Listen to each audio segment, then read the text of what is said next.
and it's in the breaking we come unbound.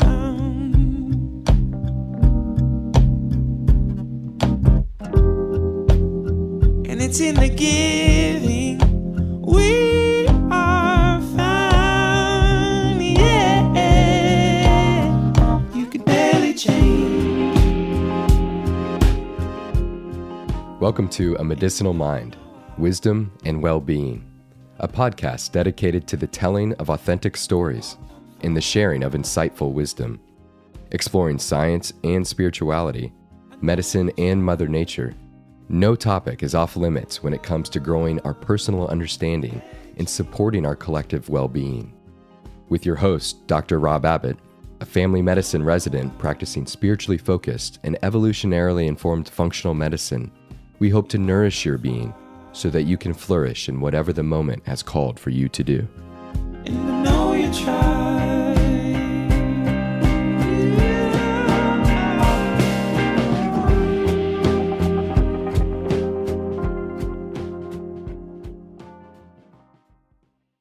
In episode 47 of A Medicinal Mind, Wisdom and Well-Being, I bring back one of my previous guests, visionary integrative psychiatrist, Dr. Will van der Veer.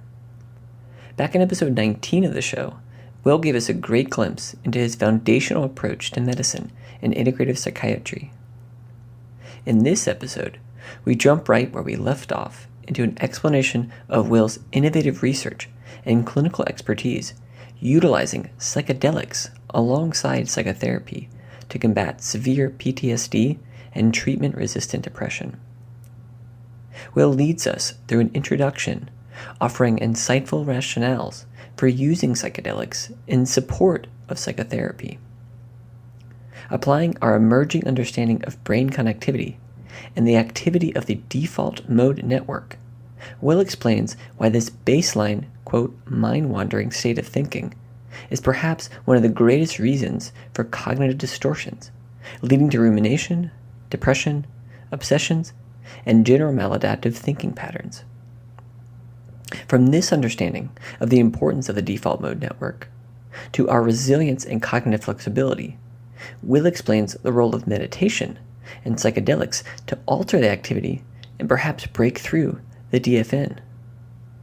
Getting more specific, Will then introduces the two psychedelic drugs emerging as effective augmenting treatments with psychotherapy, MDMA and ketamine.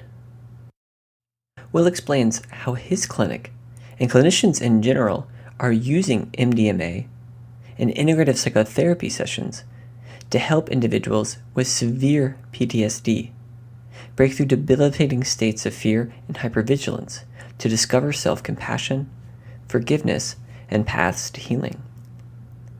Expanding from here, Will also provides insights into the drug ketamine and how it is emerging through rigorous clinical trials to be a significant benefit to those undergoing psychotherapy for chronic treatment-resistant depression. While the drugs are extremely distinct in structure and proposed mechanism of action, together they represent a new paradigm of psychiatric care that perhaps for the very first time can actually involve the word cure. We end the conversation with perhaps the most important and meaningful exploration I have had to date on the show. Will and I share our concern with our societal search for the quick fix, whether it be in the form of a pill, diet, or green medicine. Sharing vulnerable insights from our own journeys, integrating traumatic experiences, and doing the deep work, we open up about the reality that we cannot expect to heal wounds overnight that took years to form in the first place. From a place of hopeful curiosity, we urge everyone, clinician and layperson, to recognize the deep need to engage in the process of iterative self-exploration, extending compassion and forgiveness to all along the way. And with that, let's dig into the show.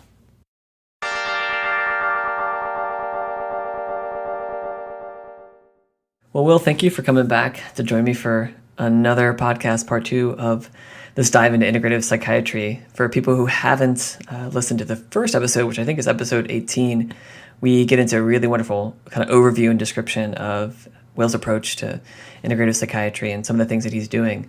So definitely check that out before you dive into this show. It's not necessary, but definitely explore that before you listen to this one. But yeah, Will, thanks for coming back to do this again. Thanks for having me, Rob. It's great to reconnect with you again, and good seeing you in Baltimore. That was fun. Yeah, that was a really good conference. This was my first time going. So that was like a little over a month ago. We were in Baltimore for the sort of integrative something symposium. It was a huge acronym. Lots of people from different countries talking about integrative health, and didn't know you were actually going to be there. One of my friends who was there told me she was going to your talk, and I looked, and I'm like, oh my gosh, Will's going to be here.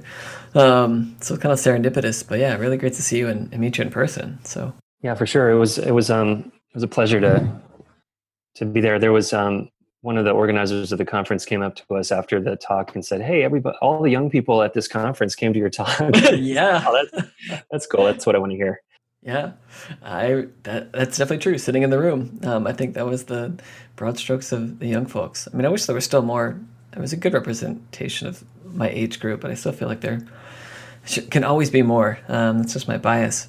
But yeah, your talk and your group you guys did was absolutely fabulous. It's actually something we alluded to in the first podcast. I wanted to have you back, and so just kind of turning out that was, I think, really perfect timing that you were presenting in Baltimore on your research and some of the things you're going into, and thought, hey, why don't we get this message out to a wider audience, and have you share a little bit about your work and with psychedelics, psychotropics, and just in general, sort of augmented psychotherapy. So lots of things we talked off the camera, off video, that we wanted you to address. So, but I figure we can at least start with reintroducing yourself for folks and kind of reminding people what it is that you're doing, where you're located, and then maybe diving into some of the kind of pioneering work you're doing with what I think is sort of augmented psychotherapy. Mm-hmm. Yeah, thanks, Rob.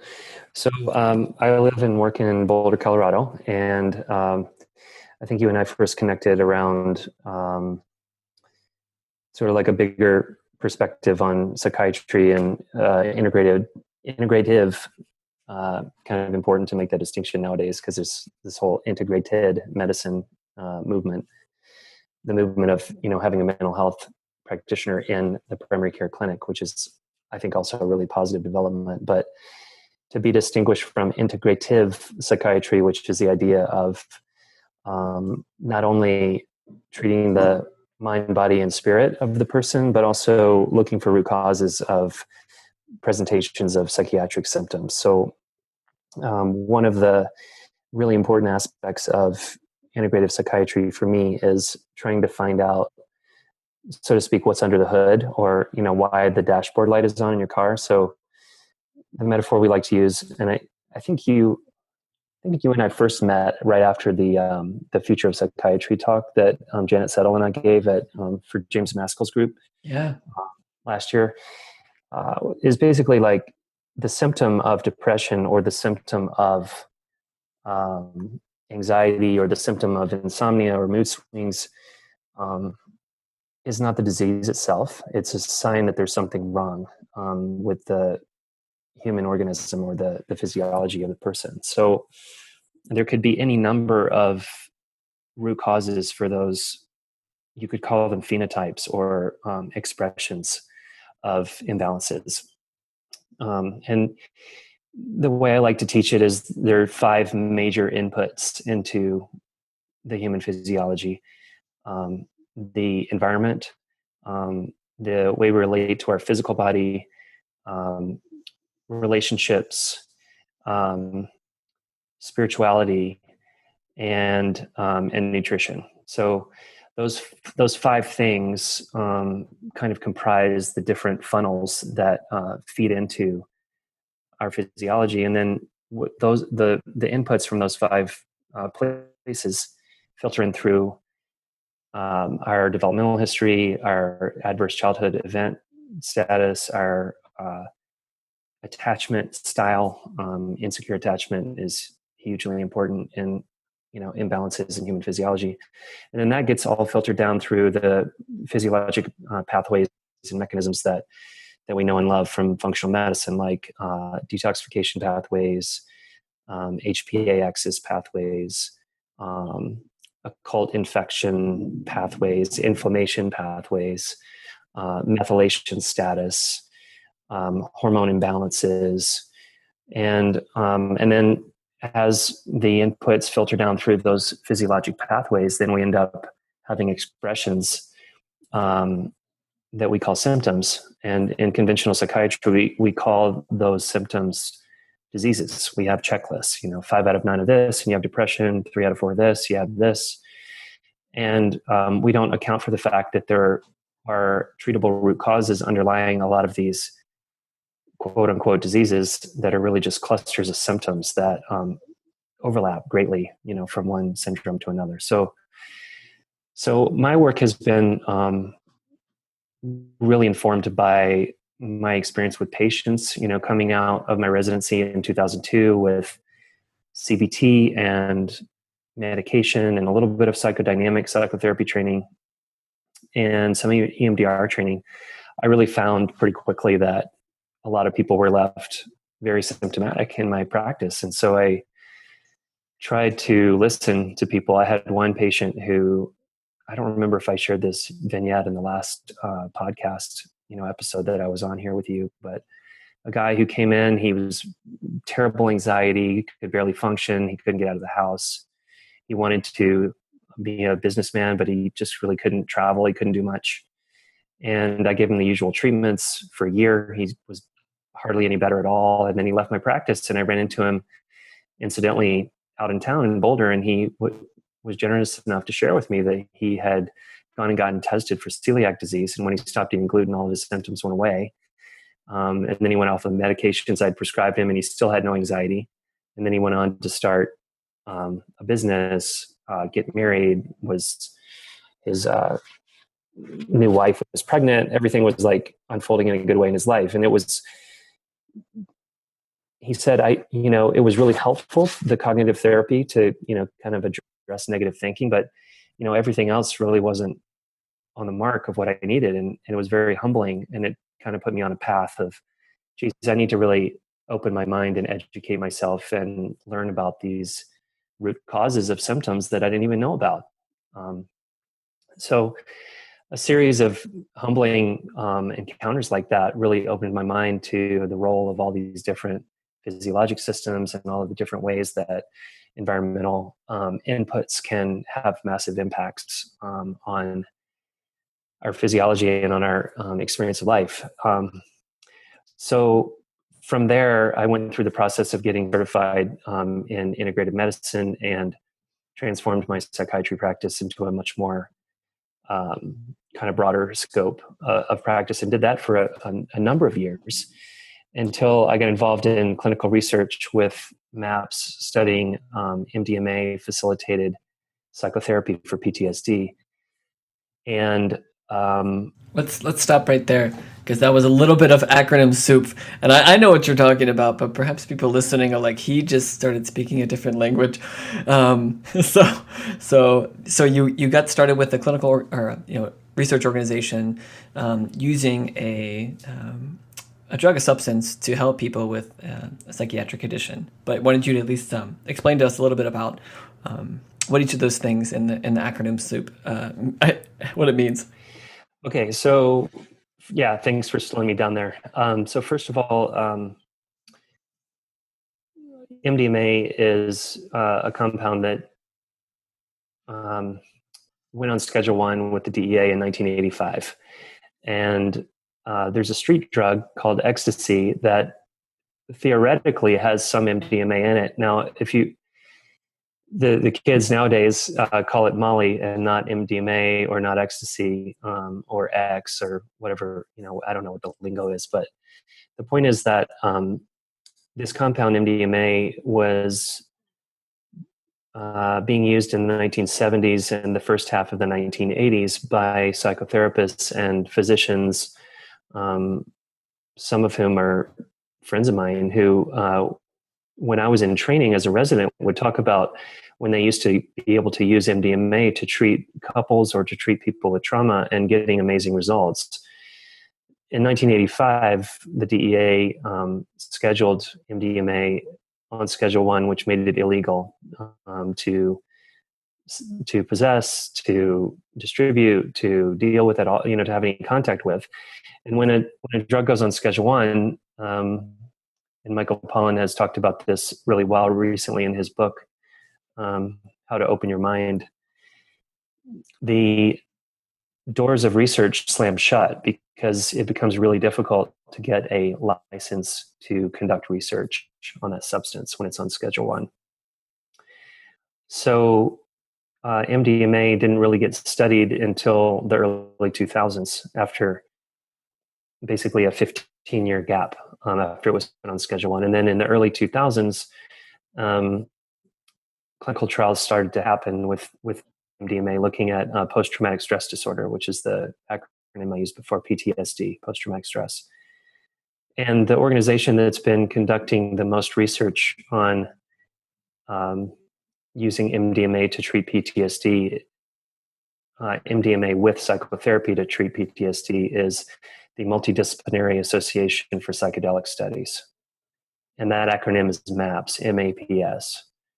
If you want to know more information about MAPS and what they're up to, their website is maps.org. So about 7 years ago, I got a call from a friend of mine who's a physician, who asked me if I would be willing to consider joining a research team that was about to do a phase 2 clinical trial in Boulder. And, my first reaction was, what? Ecstasy for people with psychiatric problems? That sounds like a really bad idea. I was taught in medical school that it causes holes in the brain and so forth.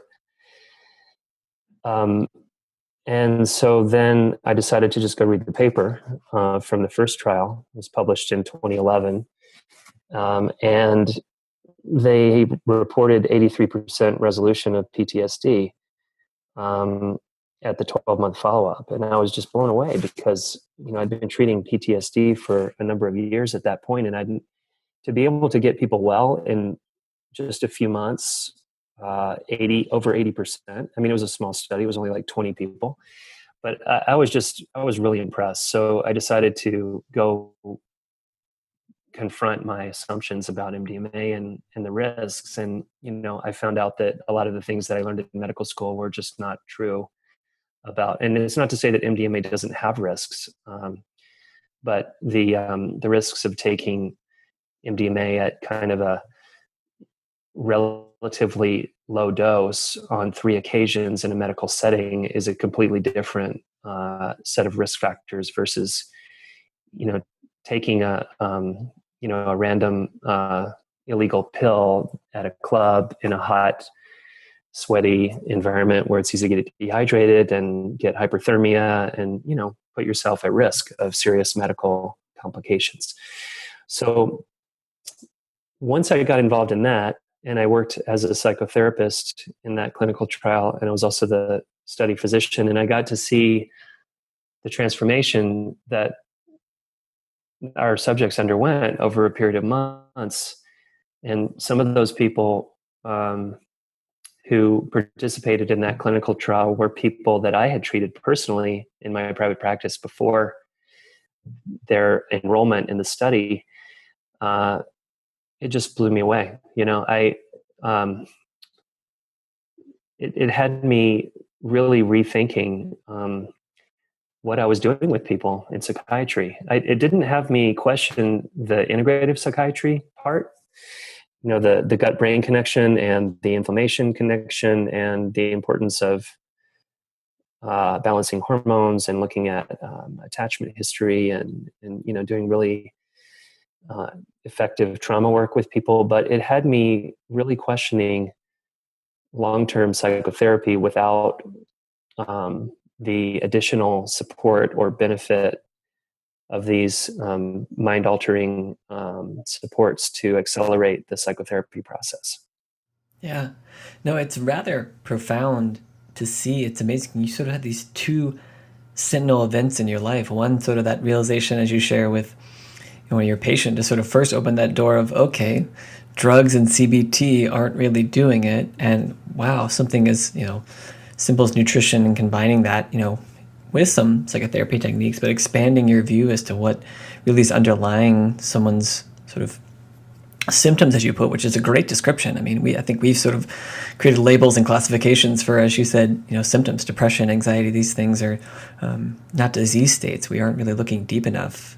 But you have that sort of first sentinel event, which opens these doors, and you suddenly find something that resonates with you, and it makes sense, and it expanding upon that foundation to help people and having, I think, great success.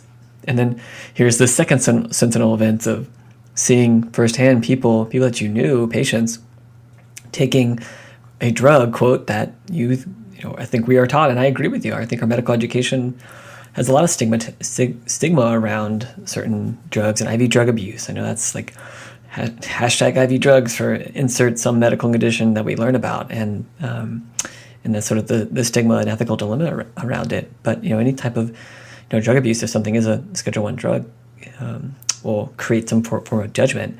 And the fact that you had that moment to see the combination of this psychotherapy in combination in this controlled setting with this drug is rather profound. And now that leading you in this sort of new direction. And I was sort of just kind of curious, I know a lot of the details about, and perhaps we'll get into some of the details about the dynamic between the individual taking MDMA and what's actually going on. But I just wanted to hear in general, like your thoughts about that ritual or that relationship that's going on in an environment such as the one you just described versus someone writing a prescription for an individual and having them take it to a pharmacy and filling it and going home and doing whatever. But I think you would love for you to provide some insights about that sort of ritualistic experience or that therapeutic experience. Yeah, thanks. I'm happy to talk about that. I, as you can imagine, I've thought a lot about it and what are the ingredients that seem to be the most important. And, it's, it's a new thing for FDA to evaluate what we're studying, which is not just a substance having an effect in the body. It's the psychotherapy facilitated with the MDMA. And so it's difficult to separate out how much of the effect is from psychotherapy and how much of it is from the MDMA. But one thing that's obvious to me, just from being a psychiatrist in practice for nearly 20 years, is that just taking a lot of MDMA is definitely not going to get you home in terms of dealing with trauma. I mean, that's obvious. There's, I think, a big impact is as they say in psychedelic medicine, the set and setting. So, what the person is bringing in terms of their intention, how that's framed and how it's set up is really important. And then what the setting is for the session to occur in is really important as well. There was a study on intravenous DMT that was done by Rick Strassman a number of years ago. I don't know if you're familiar with that work, but his research was conducted in a hospital with like fluorescent lighting, and like I think the patients were on a gurney, and they gave him like a back room in the hospital that overlooked the dumpsters that were being emptied out during the DMT trips that people were on and stuff. Wow. And the setting was a nightmare, I think, for his work. And so he talks about that in his book, DMT, the Spirit Molecule. But the setting of soft lighting and a comfortable kind of living room type environment, music that doesn't have words in the language in the primary language of the subject seems to be really, really helpful.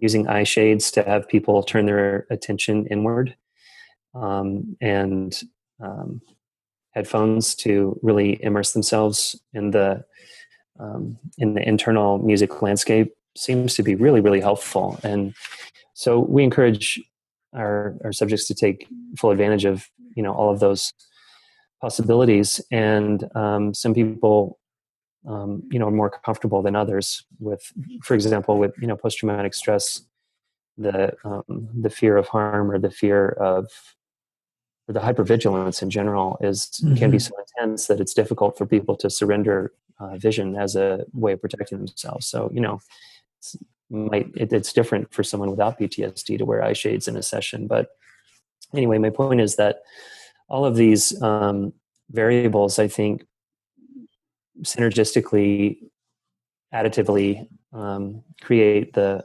effect. And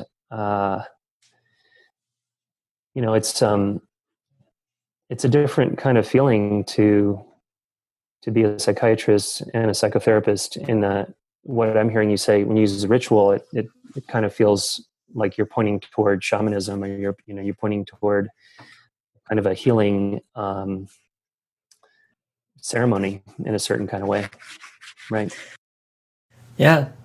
Well, I think that was something that you guys talked about in Baltimore, and it hit me like right in the face. Like, that's exactly what this experience is to me. I mean, it's my bias, but it sounds exactly what you're creating for these people. And to go even farther, I would love to get your thoughts. I think you guys even sort of described and introduced sort of the state theory, or this idea of sort of inducing a new state, or reaching a threshold, so that the person could then discover what they needed to get better. And so that you were just the facilitator of the state. But wanted to hear in your words sort of on a theory level, or what you're seeing as the blend of that sort of ritual shamanistic experience and what might be occurring for the individual.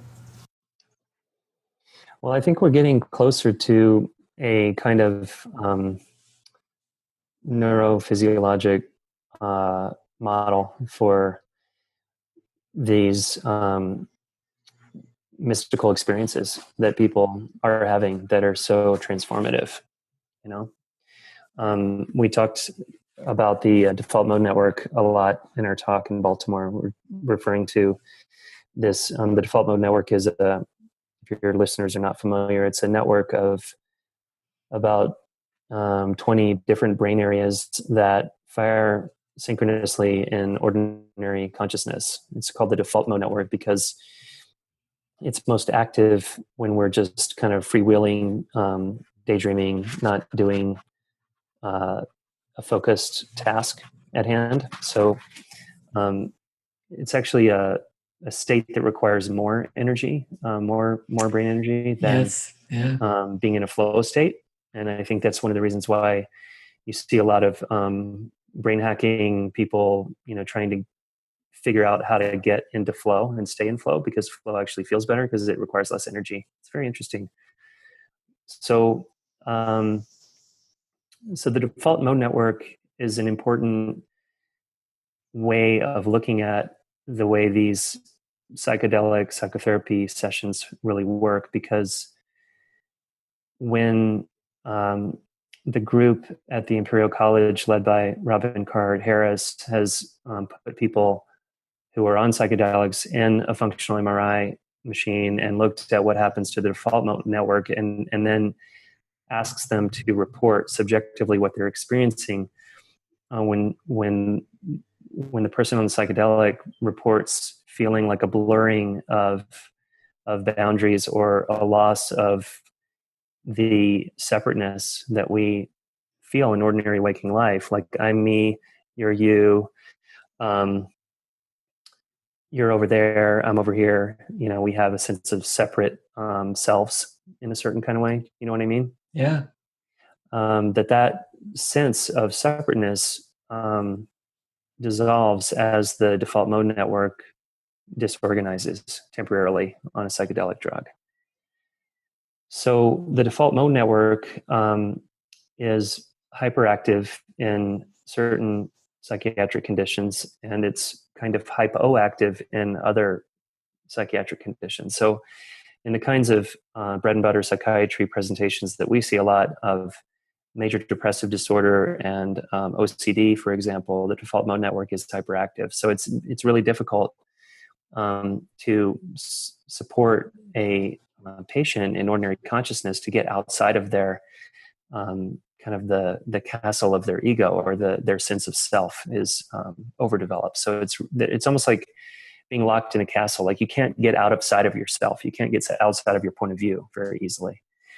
And people on psychedelics will commonly say things like, well, I don't have a point of view right now, or my point of view is everywhere right now, or the sense that their consciousness is not located necessarily only inside of their body, if that makes sense.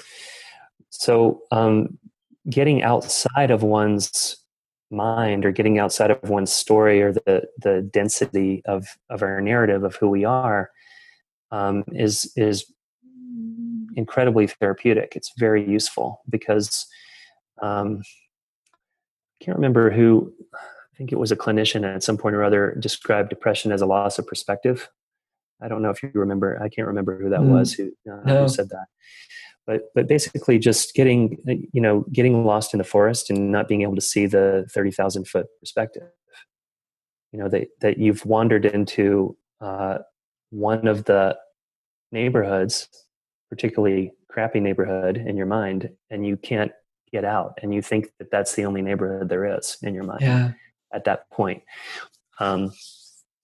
I saw a patient of mine 2 weeks ago. I think it was. Yeah, it was 2 weeks ago, who had fallen back into a depressive episode. And I was talking to her about how she was last summer. And because her Beck depression score was 9 last summer, and now it's like 45 or something like that. And she was she's like, oh yeah, I totally forgot about that. And that's what I'm talking about. She forgot she had been well, that she had been like functioning, and that was And I think one of the things I kind of battle with in terms of trying to treat depression is this perspective that depression, I'm not going to say the person has, but the depression has, that this is reality now. This is the undistorted reality, is that I'm a bad person, or I don't deserve to live, or my family would be better without me, or whatever, and so I've come with the work of Robin Card-Harris and kind of thinking about the default mode network and how that works. It's shifted my perspective on what I'm up against, or what I'm working with clients who are really locked in with their obsessive or negative rumination, or deep depression. So that's what has me really interested in these tools that can interrupt the default mode network temporarily. And Card-Harris's group has demonstrated these effects on the default mode network with LSD, psilocybin, ayahuasca. I don't remember if they did DMT or not. I think so. And ketamine. So right now, I'm using a lot of ketamine facilitated psychotherapy to try to get results for chronic depression, like the kinds of results that we were getting in our little clinical trial that we did in Boulder.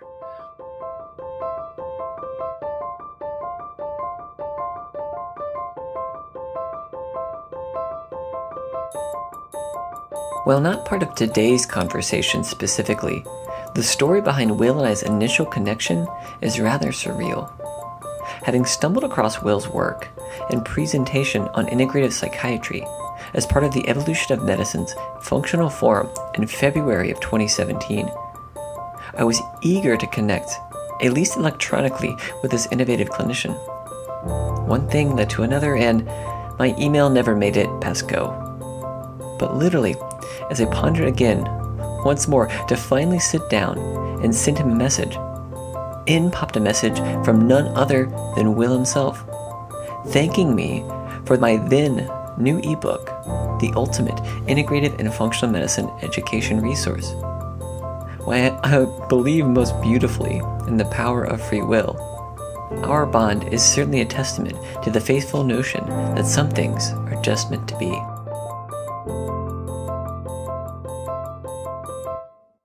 So taking this to that sort of bigger view, I mean, really what you're saying, right, is you're recognizing these states. So describing, yes, there's this default mode network, this sort of standard operating procedure where if we're just kind of going around the world, that's sort of really what's going on in our brains, and at least how we can categorize it from a connectivity standpoint. And I love the description of the depressed and sort of ruminative individual is kind of stuck in a neighborhood, is stuck in that pattern. And even with maybe some of these techniques from CBT or mindfulness and these things, ways to try to reframe and get out of that neighborhood, it's very time consuming, or it's very challenging.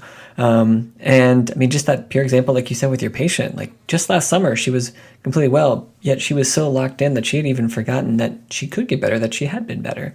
And because on the surface for you, that's objectively like, of course you can get better. I saw you better, less than a year ago. But the power that we have to sort of convince ourselves, and I see that as profound as that is, we need something equally or more profound to create a new state to break through that. I think that's sort of what you're alluding to, is that, and guess what, the drugs that we're using, the pharmaceuticals, SSRIs and things aren't really doing that. They're not changing physiology in I think a positive enough way. They're not getting at any of the root causes, and they're not making any, for most people, a profound enough experience to get them where they can start to reframe and utilize those techniques to, create a new psychology. So I think that just in broad strokes, I feel like that's a huge area that people need to explore. And I mean, my good friend who was at the conference with us, Sophia, she's so excited to want to kind of, and hearing you guys talk, pursue psychiatry with that framework, knowing that this is something that you can use rather than just sort of this kind of sick model of disease care. And I see that as extremely hopeful. And you mentioned just here, and would love maybe to go in this direction too, there's a variety of psychotropic drugs that are out there that can probably induce a different state to break through some of these through the default mode network or a ruminative pattern. And you have quite a bit of experience with ketamine. So we've been talking about MDMA for post-traumatic stress and using that as an augmentation with psychotherapy in that special setting that you just described. And it sounds like you've been kind of doing something similar for chronic depression using ketamine, and also another augmented relationship. And I'd love for you to give some people background about what that looks like and what kind of setting you're creating. Great. Yeah, thanks. Well, I want to say one more thing about the default mode network. The opportunity for healing when the default mode network is quieter is just a completely different opportunity. And this is similar to what you were saying about, being stuck in a neighborhood, and we can use mindfulness and cognitive therapy. And I use all of those things in my practice. I love CBT. When it's good, it's really good. And, I've been teaching mindfulness, for 15 years to my patient, and it's essential, I think. And we know that it grows certain brain areas that we need to grow to be well regulated and be able to tolerate stress and all those good things. But in a lot of cases that I see, and I think, the STAR-D trial is probably the best thing to bring up right now, just in regards to like an indictment of the ineffectiveness of the current strategies for depression. I mean, we at best we get 35% response rate to SSRIs, and in the STAR-D trial, as they went down the algorithm, they had less and less benefit at each step in the naturalistic progression from one antidepressant. Okay, that didn't work. Next antidepressant. Okay, that didn't work. Okay, next one, that didn't work. And by the time they got to the end, there was like a 15% response rate to the third or fourth antidepressant. So it's just it's remarkable to me that that trial that was sponsored by NIH, that was a huge multi-center trial, doesn't get more publicity, because it basically shows us just how weak the currently approved strategies really are for depression. It's really sad. I mean, 300 million people in the world with depression, and at least a third of them have treatment-resistant depression. 100 million people. Yeah. I mean, that's unbelievable, And just to put in perspective, tell people, comparing, you're using these statistics of 35%. What on average is the typical placebo response? I think when you put it in that perspective, it can become my understanding is it's like a third, or 30%, 25 to 30%. So we're talking 35% to 25 to 30% placebo. That's like negligible, the difference between. It's true. Yeah, absolutely. Yeah, and it's one of the big challenges in psychiatry clinical trials is a massive placebo effect. It's fascinating, and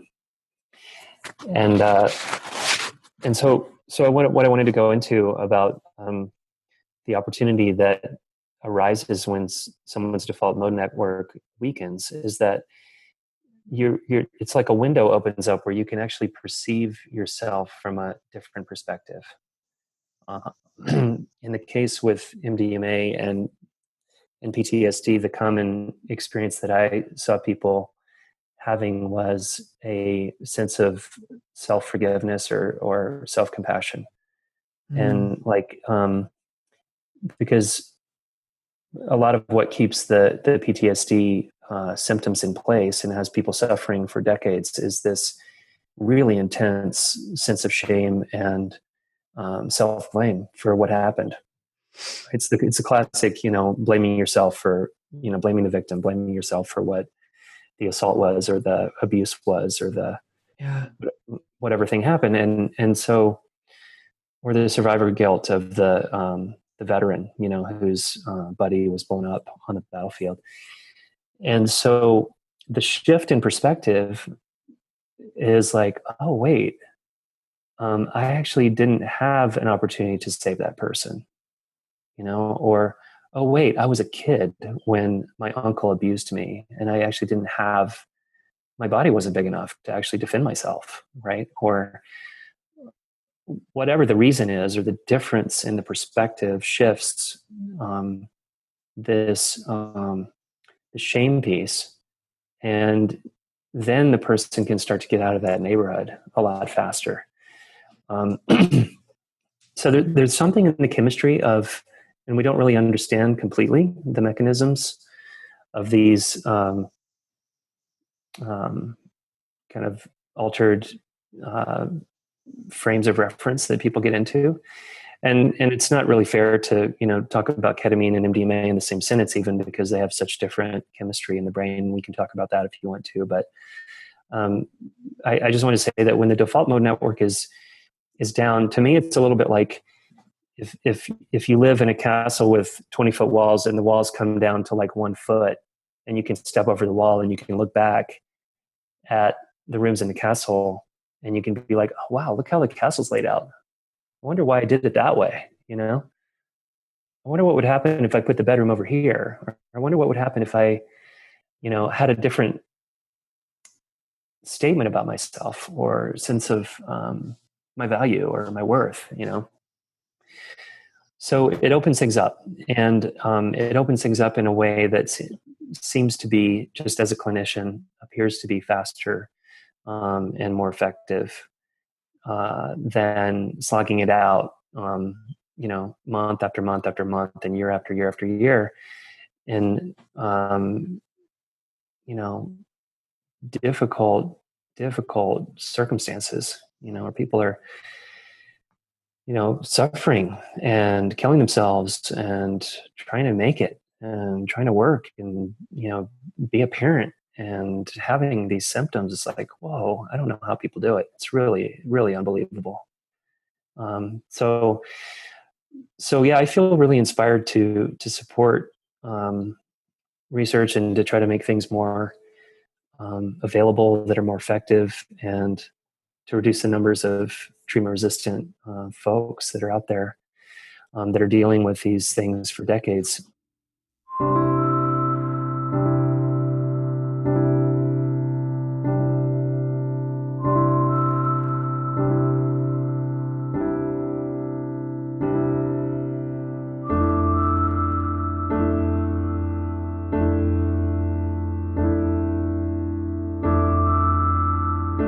As this conversation evolved, I found myself drawn deeper and deeper into the curious mystery of what we really need to become well.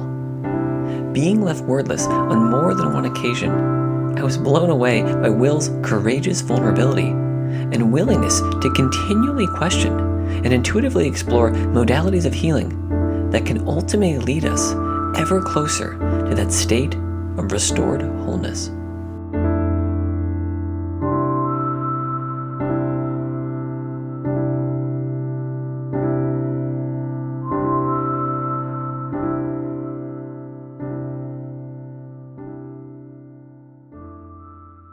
I love the analogy of the castle and bringing the walls down and opening that new perspective, literally having new eyes to look upon a situation, and self-compassion and shame and guilt. Those are all huge things that I think permeate any mental dysfunction. I mean, you can get into any state of functional dysregulation that involves a psychological state. And there's shame, there's guilt, and we have to extend self-compassion. I know there was another talk in Baltimore, I think, where they were focusing on self-compassion and depression. I think the researcher was seeing that as potentially like a mediator for their within their intervention. Was seeing that there were some associations. It was not necessarily causation, but seeing that as sort of a key mediating step. And maybe we should put more emphasis on creating self-compassion, or self-compassion being a focus for therapy and depression.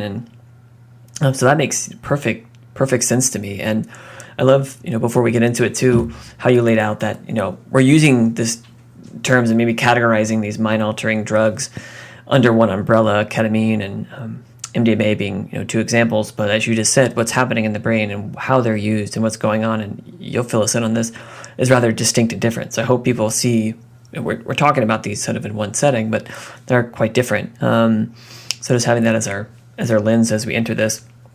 But I was pretty astounded by what some of the data that you presented at the conference, and the future of research, as you kind of have pointed out, and using these drugs, and specifically ketamine. I know there was a big update recently with the FDA and a new drug becoming more available. So I would love for you to at least talk about what is ketamine, and why are we even trying to use it in depression in the first state, and then sort of get into more of how you're using it and where you see this going. Mm-hmm. Great. So I first heard about ketamine a few years ago when I was having a session with a patient who asked me if I would prescribe it. And I kind of vaguely, it sounds very familiar to the conversation we were just having about my first experience with my friends saying, "Hey, would you like to be a part of an MDMA study?" I thought, wait, isn't ketamine like a horse tranquilizer that people use, to snort at parties and stuff? And, Yeah. and he's like, no, I just read an article about treatment-resistant depression, and I think it would probably be helpful to me. So I called a friend of mine in town who, sort of like a mentor of mine, who used to work at National Institute of Mental Health when he was a younger psychiatrist, and he's always up to date on the latest things. And so I said, "Hey, Richard, have you heard of this?" And he's like, "Oh yeah, I'm prescribing it." And okay, so tell me about it. And so he told me how to prescribe it, and intranasal spray of ketamine, and so I gave it to this guy, and he got a lot better. And it's a long story. I won't go into how, what happened next. There was a whole, process there, but basically, kind of opened me up to looking again at the research and like what's going on out there. And I found this 2006 article by Carlos Zarate, who is at National Institutes of Mental Health, and he did this first, full-on double-blinded placebo-controlled trial of ketamine. And the results were just incredible for one ketamine treatment, one intravenous ketamine infusion. The problem was that people didn't stay better. It was an immediate benefit, a huge benefit.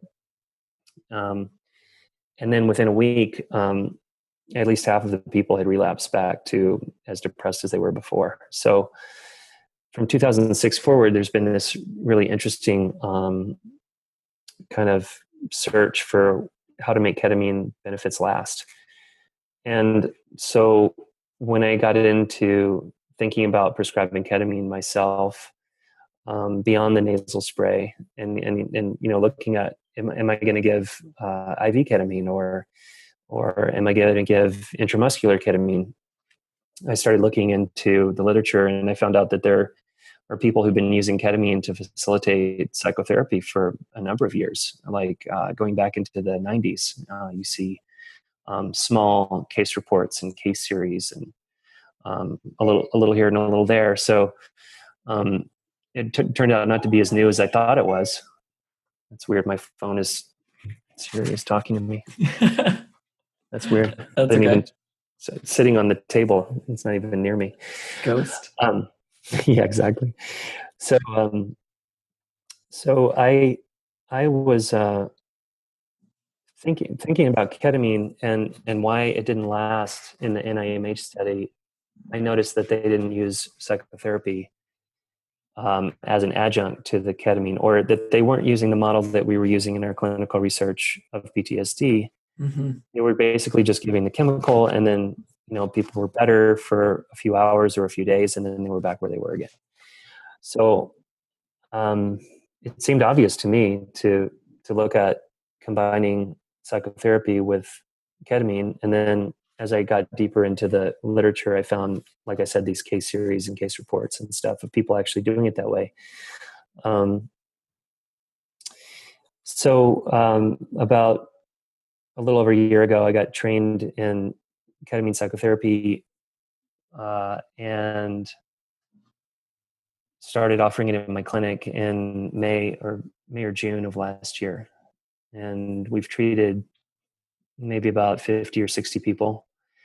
And it's been really cool to have another tool that can alter the default mode network for a period of time, open up an opportunity, give people a chance to look into their unconscious mind, to find things that they need to find. Sometimes people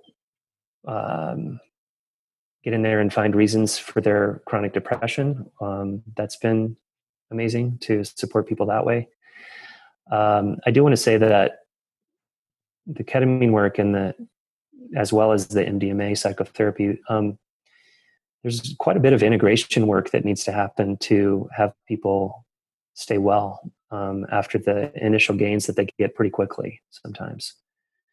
What I mean by integration work is sessions without the drug to establish a new normal self, a new normal self-understanding. So the immediate benefits are amazing oftentimes. Obviously, not everyone responds the same way. But I think it's human nature to look for quick fixes, right? And to try to get the result without having to do the work to get the result. I mean, I know that's part of my psychology, is I want quicker fixes with less work. But I think as I get older, I start to see how life doesn't work that way most of the time, right? Because we actually have to put in the effort to get where we want to go. And it's very true with these maintaining a new normal after having a glimpse of what's possible. That's how I would say it.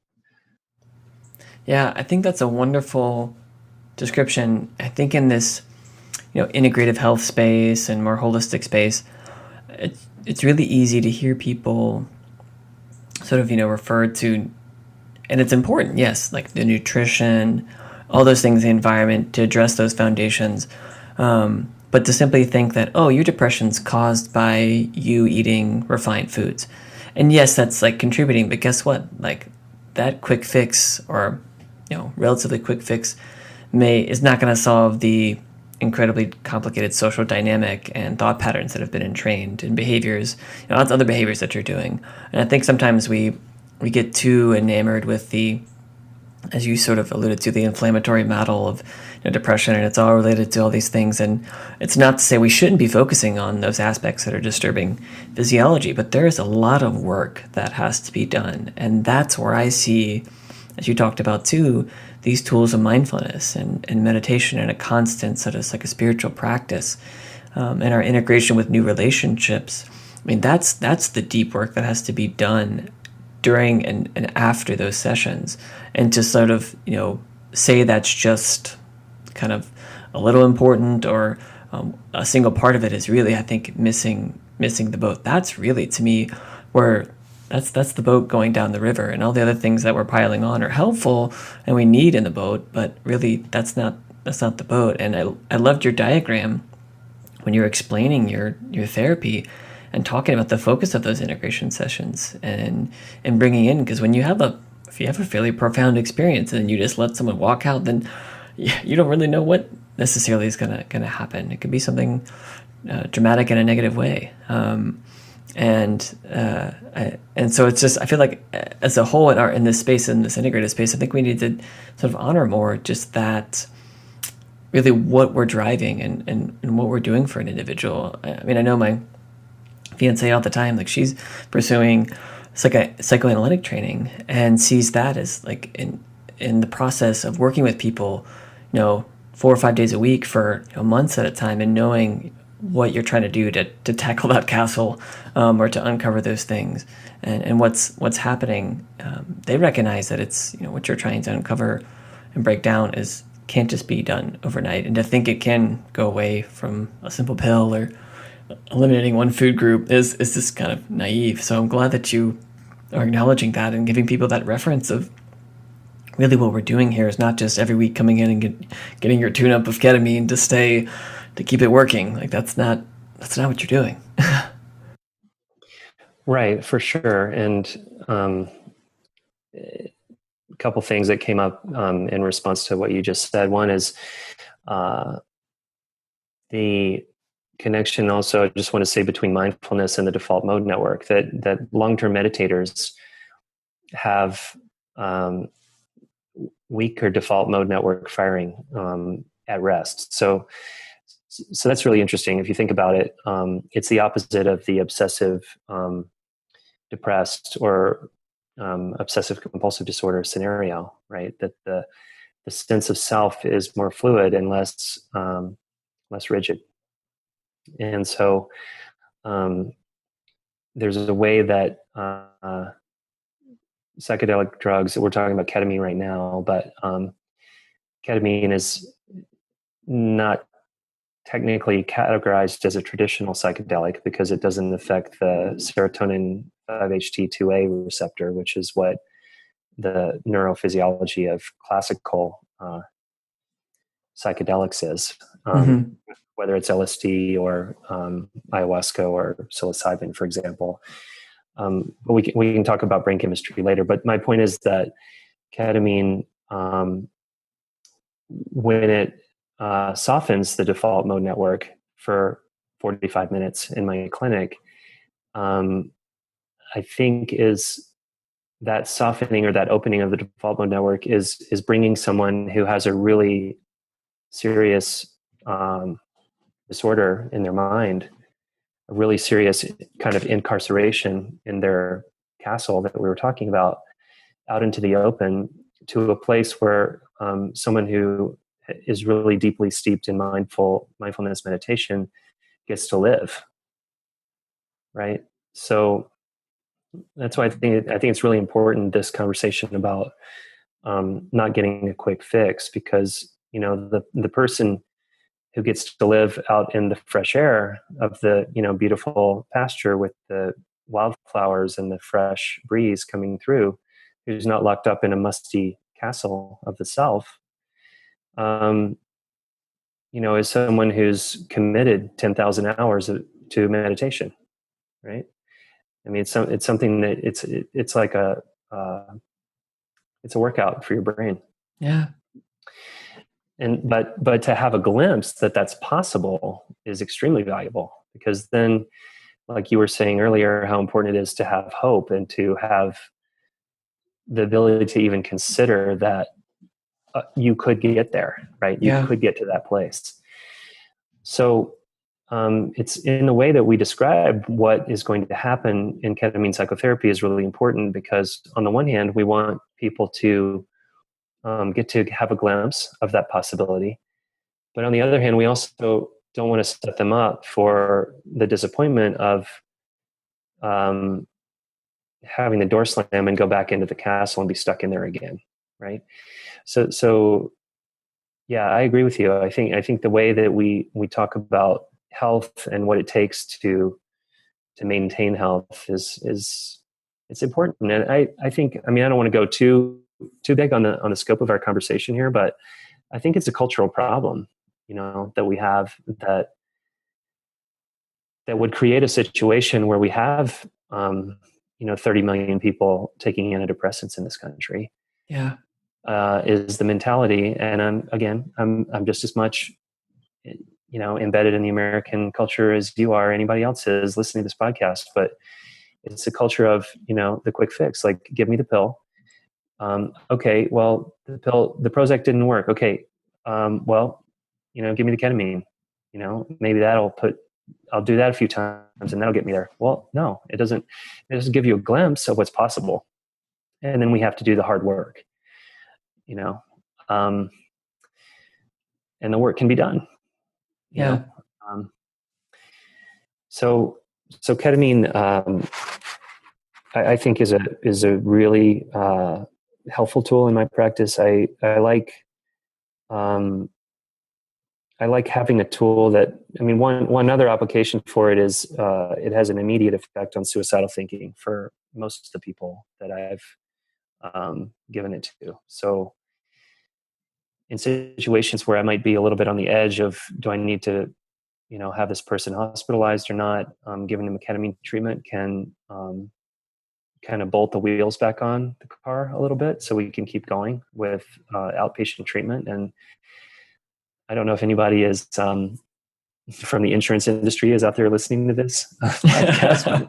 I hope so, because if we have a tool that can keep people in the outpatient realm, man, that's a huge cost saver, right? The cost of a hospitalization is ridiculous. And when people go in for suicidal ideation, you don't just go in one day and get to go out the next. It's just not how those things work.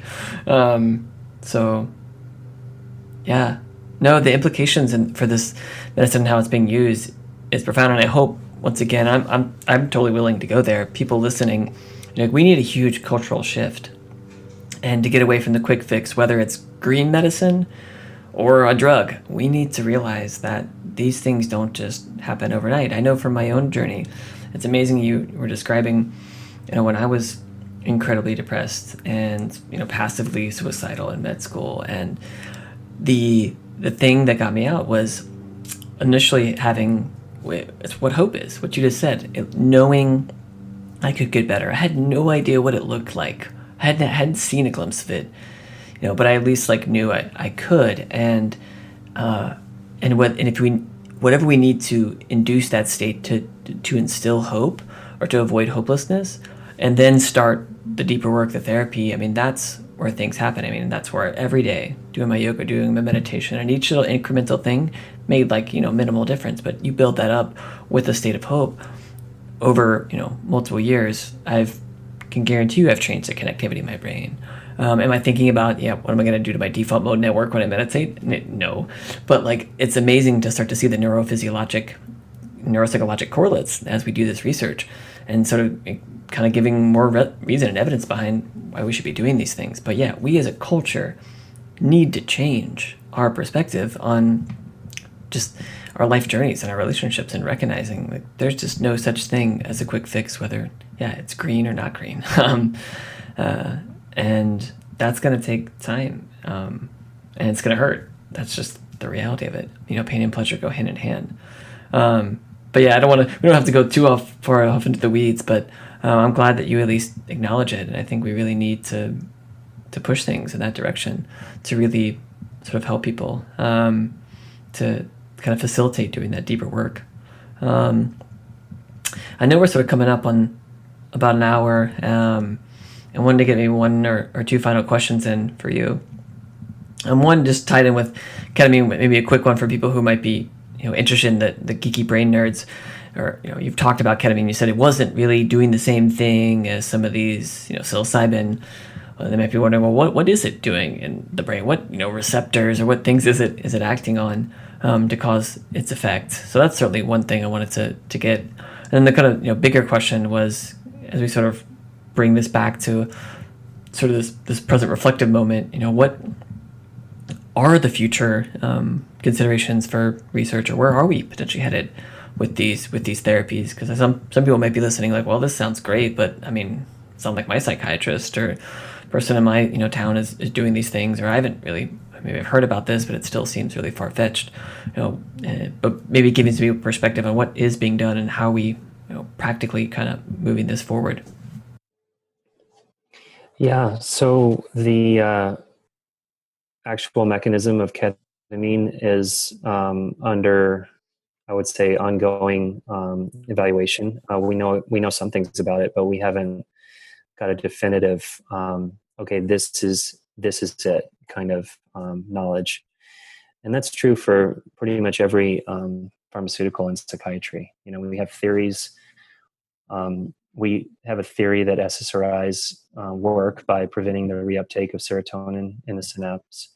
But there's also evidence that SSRIs reduce inflammation in the brain. So, and that they're like acting as antibiotics. I've seen too. Right. Yeah. So I mean, these are what I'm going to say is a hypothesis, but it's something that is definitely being closely examined and I think has some decent evidence behind it. So, the first thing is that the ketamine antagonizes the N-methyl-D-aspartate receptor. So the acronym is NMDA. It's not MDMA, like I was talking about before.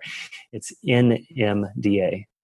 And the NMDA receptor is a subset of glutamate receptors in the brain. So glutamate is a pro-inflammatory, excitatory, potentially excitotoxic neurotransmitter when the levels are too high. For example, in stroke, you find massive release of glutamate. So it's something that happens in brain injury, is a lot of glutamate being released. Anything that reduces excitotoxicity is probably going to be soothing and beneficial, is one way to look at it as an overview. But the effect of ketamine on these NMDA receptors has a downstream effect of increasing a brain hormone called BDNF, which stands for another acronym, brain-derived neurotrophic factor. So BDNF is like fertilizer that activates dendritic sprouting. So dendritic sprouting is the proliferation of, if you think about a tree, if you can picture a tree like growing new branches and new leaves, that's what the connections between neurons look like when BDNF levels are higher. And so we have clear evidence that ketamine does that temporarily in the brain. So the idea of increased interconnectivity between neurons is something that is pretty exciting for kind of neuroscience geeks or clinicians like me, because we know that the chronic stress and chronic depression clearly have an effect on the brain of the opposite of that, of like, it's called dendritic pruning. So when you're pruning a tree, you're cutting off the branches, right? So interconnectivity between neurons is really important because it creates opportunities for new pathways. And those new pathways are involved in new memories, in new statements about the self, new perspectives on reality, new possibilities in relationships, new everything can happen when you have, it's sort of like building collateral roadways, like being able to go a different route to wherever you're going instead of having to go down the superhighway of I'm a bad person, I'm a bad person, I'm a bad person, I'm a bad person. It's like, oh wait, maybe I'm not a bad person. It's another highway, right?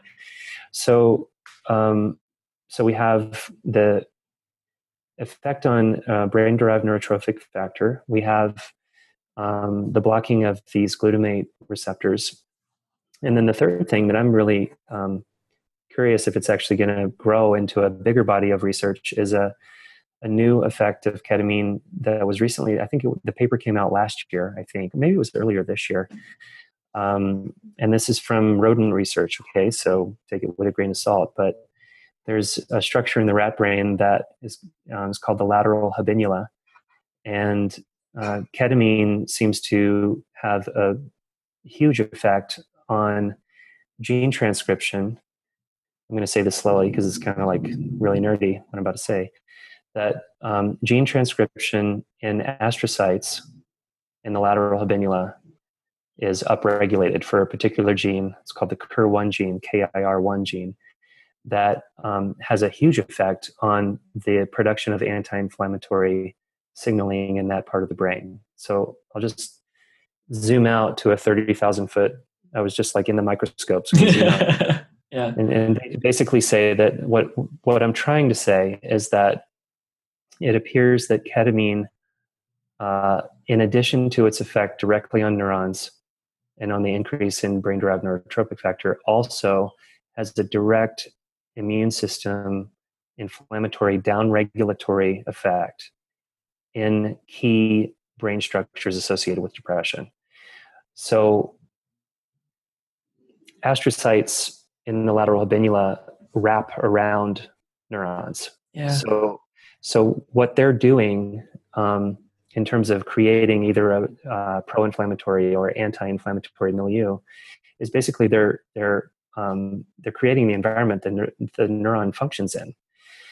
So this is probably a whole nother rabbit hole for another podcast episode, but the idea of brain inflammation being a really significant factor in chronic depression and chronic PTSD, chronic mental illness in general, is something that is a relatively new avenue of research. And it's something that opens up all kinds of possibilities in terms of understanding the physiology of, for example, why exercise works for depression, right? Or why mindfulness works for depression, or why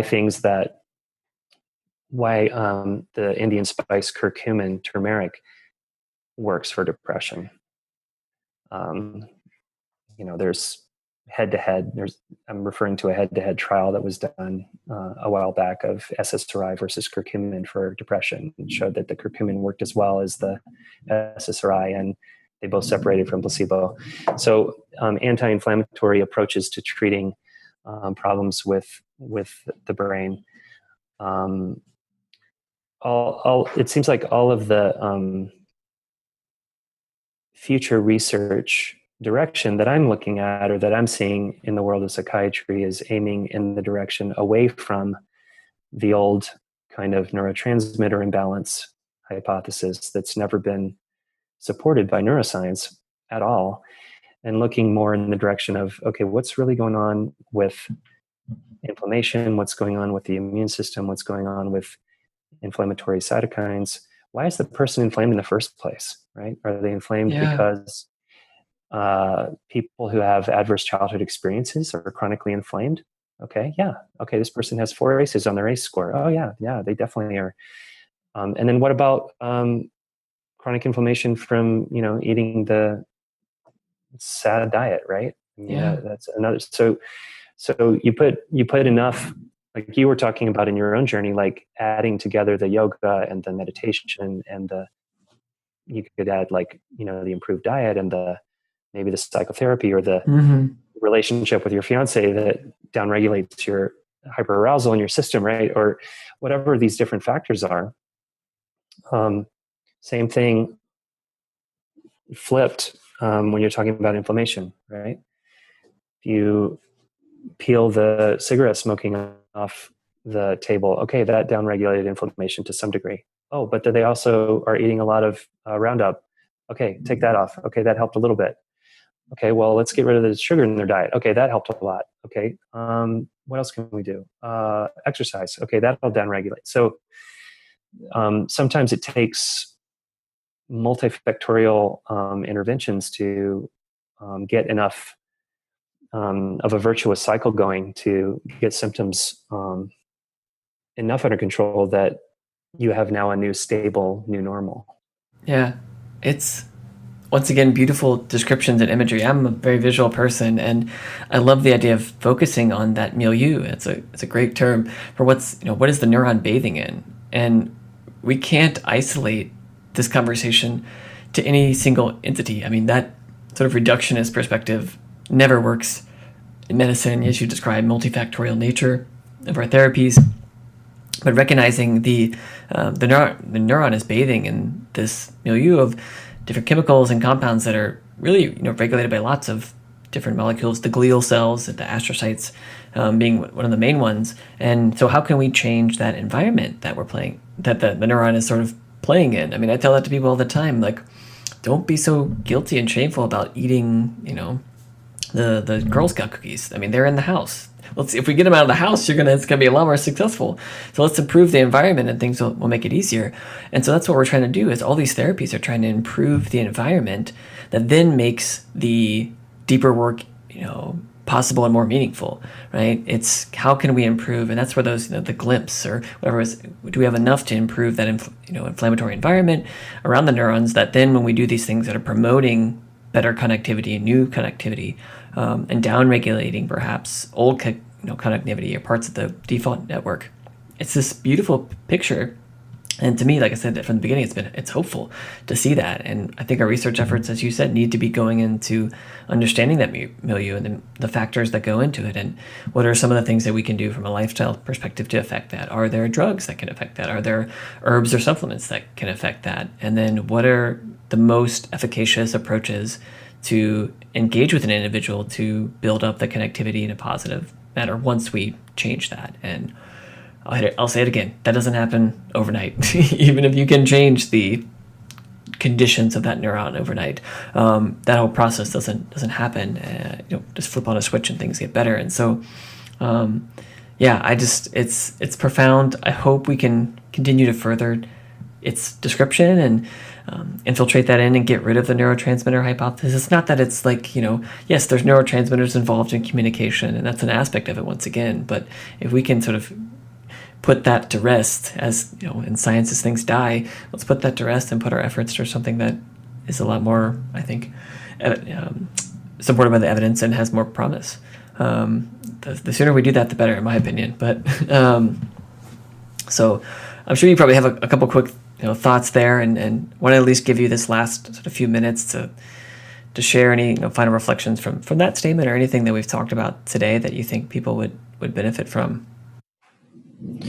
Well, I think that's really well said. I mean, I think in science we have to acknowledge that sometimes hypotheses die, and we used to think that bloodletting was a good idea and that would solve problems for people. And there was a time in the 1900s or 19th century, try not to butcher this, where physicians were treating people with mercury.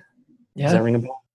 And arsenic in there too. Yeah, exactly. So, I mean, I don't know if we're going to look back on SSRIs and say that I don't think we killed as many people with SSRIs as we probably did with arsenic and mercury, but they're just the problem. I mean, I do want to say that for the people that they work for, it's great. I have no argument. I'm not against medication. Obviously, that's what we just said. It can be a tool potentially. Yeah, exactly. Yeah. But the problem is that we need better tools, and we need less toxic tools, and we need to actually know more about what we're actually doing. In psychiatry. And it's hard to first do no harm if you don't really know what you're doing. Yeah, exactly. Right. And so I guess I'll just leave you with, and this might be a little edgy to say, but I remember, in the beginning of my career, opening my practice, and I remember a handful over the first year of my practice, I had a handful of people come in and they would say things like, well, do you ever try Zyprexa, or have you ever taken an antipsychotic drug just to see how it feels? And or would you take an SSRI if you were depressed? And it was really interesting moment for me, of being like, wow, what would I do if I had what this person in front of me has? And when I started to realize that I wouldn't do the things that I was doing for other people, that I would go to um, exercise, I would go to fish oil, I would go to St. John's wort, I would go to anti-inflammatory anything. I would go to yoga, I would go to meditation, I would go to, pretty much anything other than pharmaceuticals first, and, would only use the pharmaceuticals as a last resort. I was like, well, I'm kind of a hypocrite, right? If my practice is first to prescribe, I'm kind of a hypocrite. Yeah. Right. So I feel like in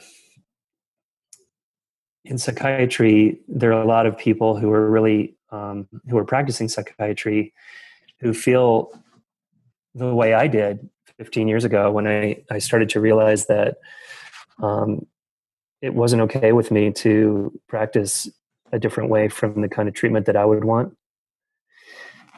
And I'm determined to try to create opportunities for people who feel that way in psychiatry to find a different way to practice, And so my first stab at that is, actually had a first stab at that with the psychiatry masterclass I used to teach for a couple of years.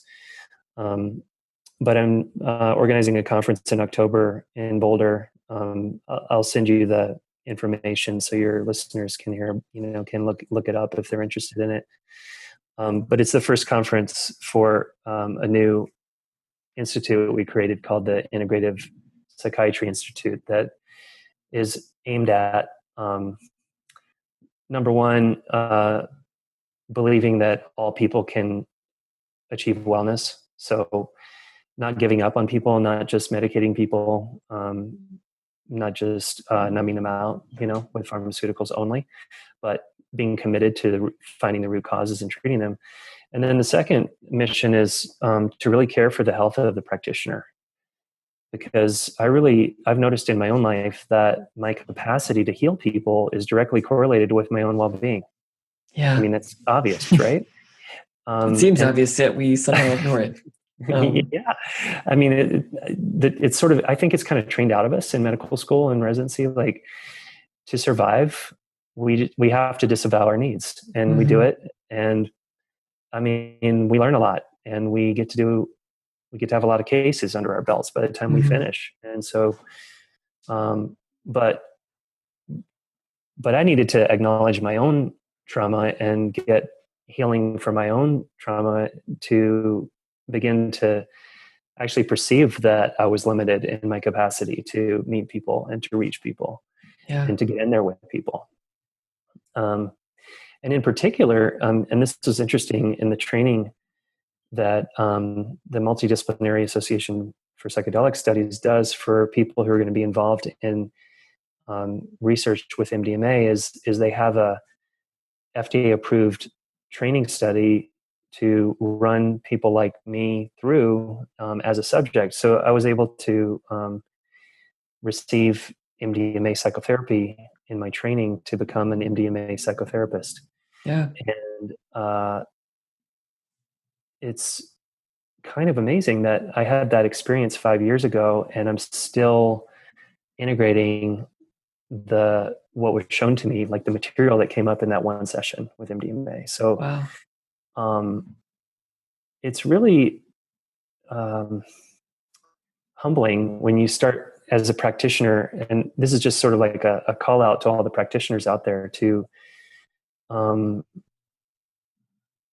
look inside of yourselves and see if there is anything that's limiting you in terms of like your willingness to look at yourself and get the kind of support that you need to free yourself from, whatever you went through in training, or whatever your negative beliefs are about, what's possible in your life as a practitioner. I meet a lot of doctors who are beaten down, they're just burnt out and unhappy, and huge statistics about that. And I think there's just a lot of stuff that people need to work through to empower themselves and feel good in medicine. Yeah. And it's not easy to actually begin that journey and face what we need to face. But the tools are out there. And I have huge hope that people can do it. I mean, I've made, you mentioned your journey. I've made a huge journey through what I needed to deal with and face. And it just makes us better healers. It makes us better doctors. Yeah.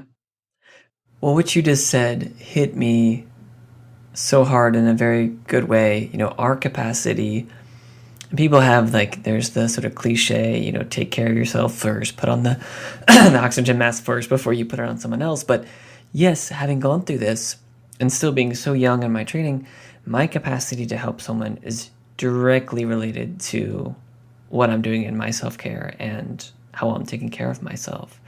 And I know I had a discussion with my director at the beginning, because it's in the language from the ACGME for residency about the rigorous nature of residency and why it's a good thing. And I was like, I remember telling him, I was like, well, that's good. And those numbers seem but honestly, I think I would do better work if these were the priorities. And they're starting to at least acknowledge it, but it's directly correlated. And I've joked with people that really what we need in this country for current physicians are sabbatical years where you do two things. One, let's get the right information about how to help people. So in this somewhat of this integrative lifestyle focus, we need to teach some of these root cause approaches. So you need new information, but then you also need to go through your own stuff. And you need to have people in a supportive setting. If you do it with other people, that's probably the best way to do it. But you need time to work through and start doing self-care and to create space in your life. Because once you do that and you have a new knowledge, new tools in your kit, then all of a sudden you can help people again.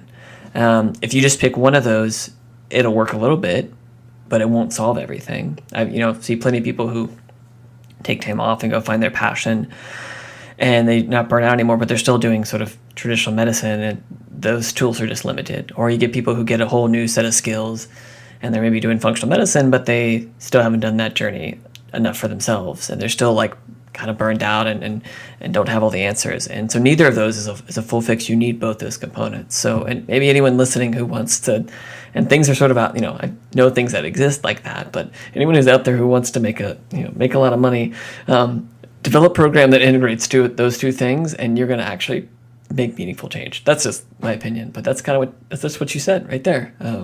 So sounds like a great program. I'll sign up for that for sure.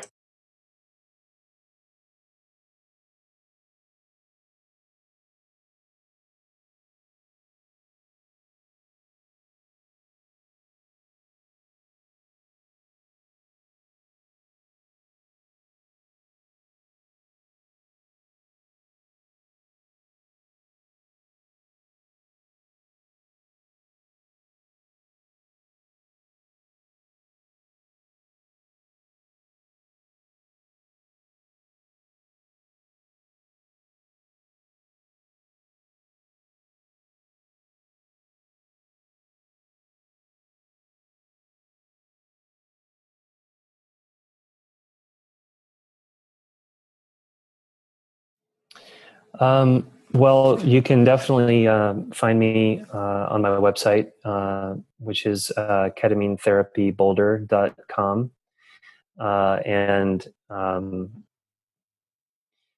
And let's see what else. Like I said, I'll send you the information about the conference in October, so your listeners can check that out if they want to. Awesome, man.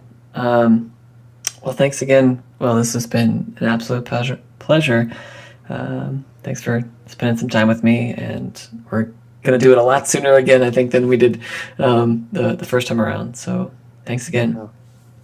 It's a pleasure to be here, and it's always fun rapping with you, Rob. I look forward to next time. Awesome. All right. Thanks. Thank you for your presence and willingness to receive a new narrative, a passionate perspective, and perhaps a deeper sense of connection with our collective purpose. Please share this podcast with any and all that you believe will benefit from its intention to relieve one's doing and engage one's being. Please share your comments about the conversation on our podcast page and leave a review in iTunes so that the voices in this space can spread to all ears ready to receive it. Music credit goes to Dillingham for their song Vessel. Remain open, stay curious, and forever be love. You walked on fire, and I know you tried.